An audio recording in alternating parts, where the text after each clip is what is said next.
that State of the Union address. Dr. Jeremy Meyer joins us tonight. He leads the master's program in political science at George Mason University and has written several books on presidential politics. So Dr. Meyer, thanks for staying up with us.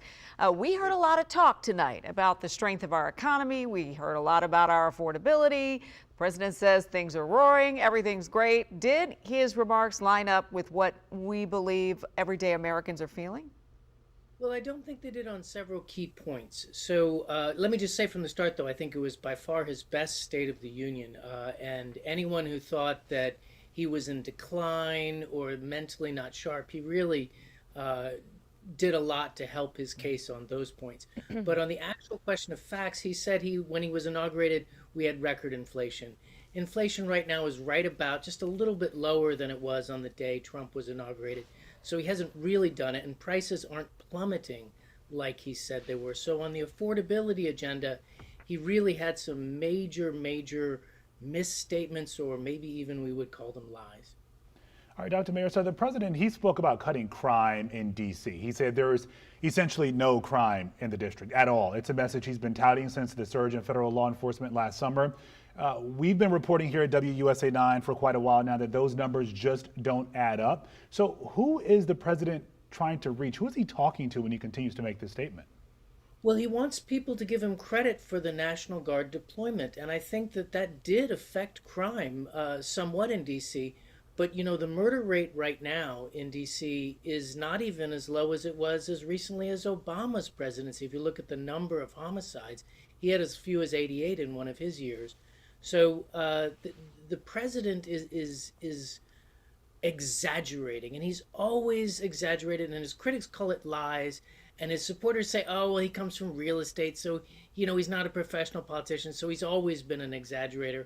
But it is very different from prior presidents, and it pushes the boundary of the truth, and it makes a hard job for you in the media and us in academia, because if we correct all of his exaggerations, then we look like we're biased against him. But if we don't, it looks like we're not defending the truth. We do have a responsibility for sure to defend the truth. Dr. Meyer, the president says he's proud of one of the biggest tax cuts in history. Another point that he's been making repeatedly in the last few months. Is that the case? Well, if he was actually saying it's one of the biggest tax cuts, he wouldn't be lying. He's lying when he says it's the biggest. And, you know, that one I'm so tired of debunking that he just wears you away. He just says over and over again. Now, I'll give him credit for one lie he didn't tell. He edged around it a couple times, but he didn't tell the lie that he won the 2020 election.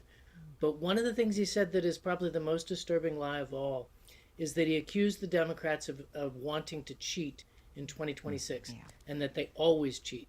There is no evidence of widespread fraud or cheating in any modern American election. And there certainly isn't evidence of Democratic cheating. And so he destroys our system when he makes claims like that. Yeah, I'm glad you brought that up, because that was a point that stood out to us, a lot of folks, because you rarely hear, never hear a president talking about this democratic process and accusing the other party of cheating during the State of the Union address. Right, and then to call them sick people.